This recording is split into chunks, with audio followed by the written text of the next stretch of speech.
Pagkain mula sa langit, ngayoy hain sa daigdig, handog ng kaibig-ibig, kailan may di masasaid. Paghahain nilahat, nang ialay si Isaak, ang korderong nagliligtas, ang mana ng nagsilikas. Pastol naming mapagmahal, kami iyong kaawaan, gawing dapat makinabang sa pagkaing iyong alay. Hanggang langit ay makamtan, magagawa mo ang lahat upang tanan ay maligtas. Akayin mo sa iyong hapag, lahat kaming iyong alagad, sa buhay mong walang wakas.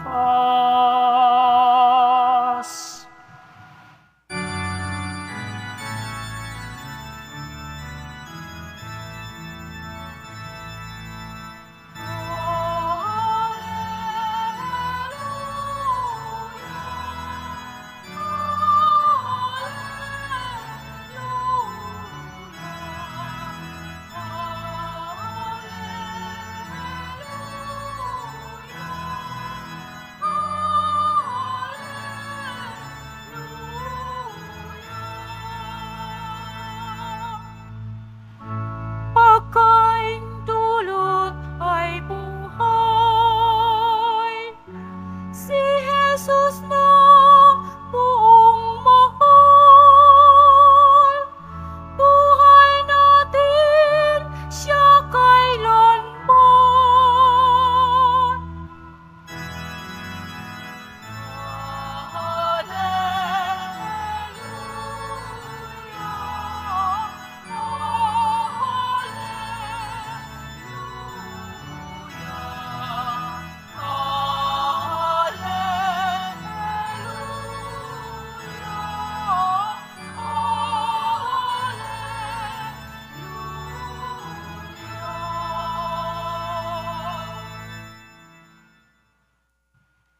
Sumainyo ang Panginoon.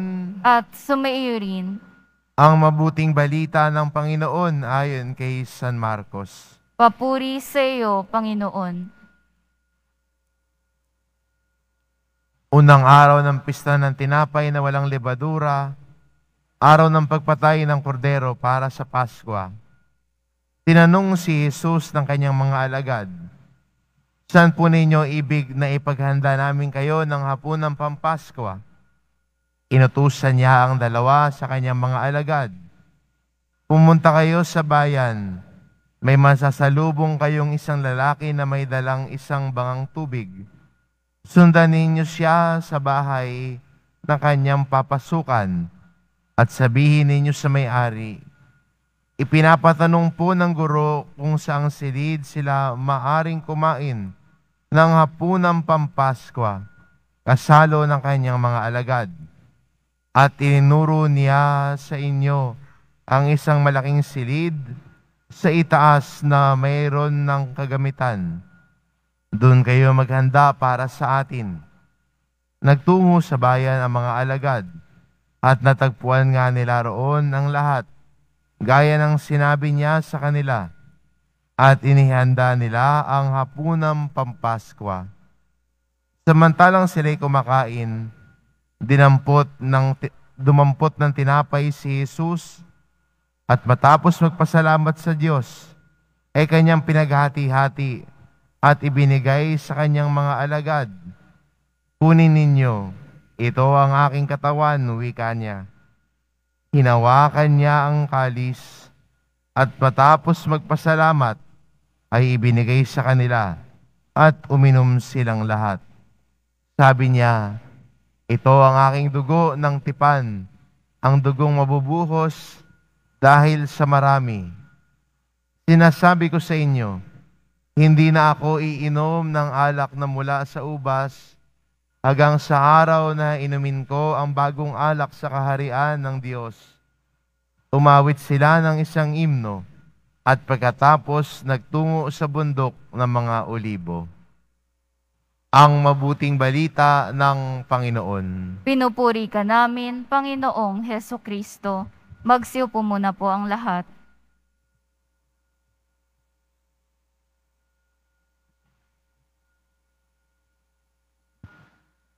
Ngayong linggong ito, ipinagdiriwang natin ang kapistahan ng kabanal-banalang katawan at dugo ng Panginoon.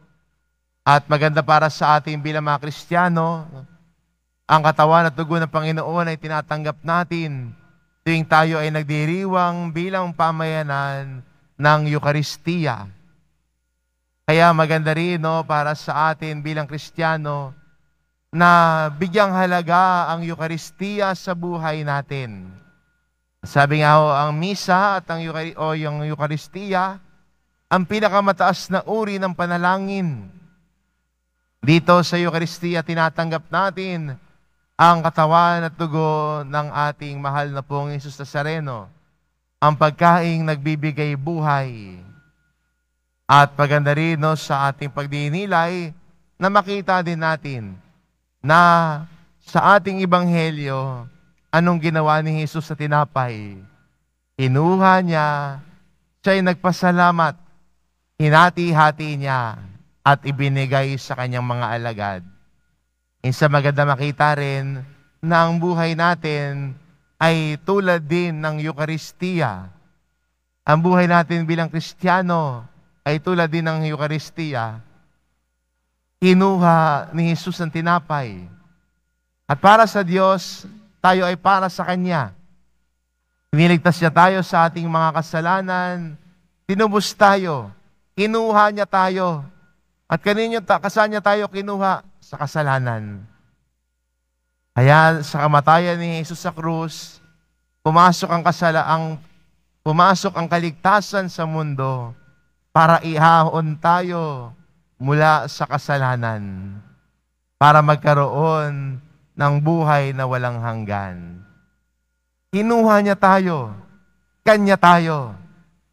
Kaya sabi ni Jesus, dahil Kanya tayo, kilala niya tayong lahat at bilang niya ang buhok sa ating mga ulo. Ganon kakilala at ganon ang malalim na pagkilala ng Diyos sa atin dahil Kanya tayo. Hinango, kinuha, dahil ayaw ng Diyos na mawalay tayo sa Kanya. Ayaw ng Diyos na mauwi tayo sa kasalanan. Nais ng Diyos na maging kapiling niya tayo. Kaya, ang misyon ni Kristo ay misyon ng pagpapabalik. Ang misyon na tayo bilang Kanyang pamayanan ay huwag mawalay sa pag-ibig ng Diyos. Kinuha niya tayo. Kanya tayo. Maganda rin sa ating buhay, kung si Jesus ay nagpasalamat sa tinapay, hindi ba ganon din binasbasan ang tinapay? Kung titignan natin yung salin sa Ingles, He took the bread, He said the blessing. Ang buhay din natin bilang Kristiyano, sa totoo lang, ay puno ng biyaya. Kung titignan po natin ang ating buhay, makikita natin kung gaano tayo binibiyayaan ng Diyos. Hindi tayo pinapabayaan. Lagi niya tayong pinapatnubayan. Minsan nga lang, nagiging lang tayo, hindi tayo pleased sa ibinibigay sa atin ng Diyos. Hindi tayo nakokontento, mas gusto natin ng iba. O minsan naman, mas tinitignan natin yung biyaya ng kapwa natin, hindi naman natin nakikita yung biyaya natin. Kaya naiinggit kong minsan. Pero kung titignan mo ang iyong buhay, madaming dahilan lagi para magpasalamat sa Diyos. Maraming dahilan Kung makikita natin yung buhay natin, laging puno ng biyaya ang Diyos sa atin araw-araw. Minsan, kailangan lang talaga natin nabuksan ang ating mga mata. Tignan ang galaw ng Diyos sa buhay natin. And you will see that your life is really blessed by God. He took the bread, blessed the bread, He broke it. Pinaghati-hati niya yung tinapay. At minsan para sa atin, yung katagang pinaghati-hati ay parang ayaw natin. Ayaw nating hatiin tayo. Ayaw nating maging broken.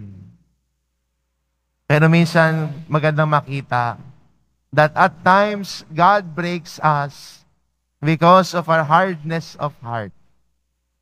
At times, God breaks us dahil matigas ang ulo natin. Kaya binabasag ng Diyos ang katigasan ng ulo natin. Binabasag ng Diyos ang katigasan ng puso natin para lumago tayo. Meron ho nagsabi, I prayed for patience and God gave me a person to test my patience. Nagsabi ho, Father, ba't ho ganon? Ang sabi ko, Lord, give me strength. But He gave me trials to make me strong. At times, God breaks us in order for us to grow. At hindi ba gano'n naman? Kailangang basagin ang ating pagkamakasarili para matuto tayo magmahal. Kailangan basagin ang ating pagiging mayabang para matutong magpakumbaba. Kailangan basagin ang pagiging maramot para matuto na maging mapagbigay. God breaks us in order to mold us. Kaya minsan, makikita natin, may mga pagsubok na dumarating sa buhay natin, hindi para pahirapan tayo ng Diyos, kundi dahil gusto ng Diyos na lumago tayo sa ating pananampalataya sa Kanya.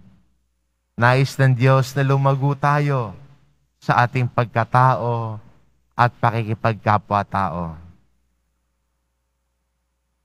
Yung huling ginawa ni Jesus sa tinapay, ay pinaghati-hati niya yon at ibinigay sa kanyang mga alagad. Ang buhay ho natin bilang Kristiyano, hindi lang ho para sa ating sarili. Kung makikita ho ninyo dito sa may sa may harapan ho ng Plaza San Juan, makikita niyo doon ng isang kataga, tumatanggap ng deboto, sumusugo ng disipulo. At hindi ba yun ang misyon natin bilang mga Kristiyano? Na ang ating pananampalataya ay hindi lamang para sa atin, na yung pananampalataya natin sana hindi na nananatili lamang dito sa loob ng simbahan, kundi ang ating pananampalataya ay ibinabahagi din natin sa iba. Ang ating pagmamalasakit ay hindi lang para sa atin, kundi binabahagi din sa iba. Kaya nariyan lagi sa buhay ng isang Kristiyano na lagi siyang naglilingkod. Lagi siyang nag-aalay, lagi siyang nagbibigay. At ang tao nagbibigay, kahit kailan hindi mauubusan, hindi mawawalan. Kasi sabi ng Diyos, kung marunong ka magbigay, ibabalik ko sa iyo ng 100 at mas higit pa. Kaya ang buhay natin ay buhay ng paglilingkod. Buhay ng pag-aalay, buhay ng pagbibigay, buhay ng pagbabahagi. Ang Eucharistia, hindi na natiling buo, hinati at ibinigay. Maganda rin po sa atin bilang Kristiyano na makita din natin at sana'y maging misyon natin ang pagbibigay ng sarili sa Diyos, pagbibigay ng sarili para sa iba. Hindi ba gano'n naman ang tao nagmamahal? Siguro yung magulang na nagmamahal sa kanyang anak, nagmamahal sa kanyang pamilya, binibigay niya yung buong sarili niya para sa kanyang mga minamahal. At yun ang nais patunguhan. At yun sana ang direksyon natin bilang mga Kristiyano sa ating pagtanggap ng Eucharistia.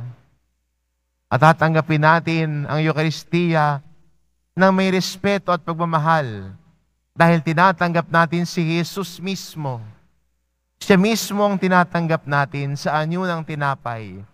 Lagi mong tatandaan kung ikay magkukomunyon, hindi lamang hindi tinapay ang tinatanggap mo, si Jesus ang tinatanggap mo. At sa iyong pagtanggap ng Eucharistia, mamaya sa komunyon, maging paalala lagi sa iyo na ang iyong buhay ay tulad ng Eucharistia. Kinuha ka ng Diyos, binasbasan ka ng Diyos, pinaghati-hati at ibinigay. Amen.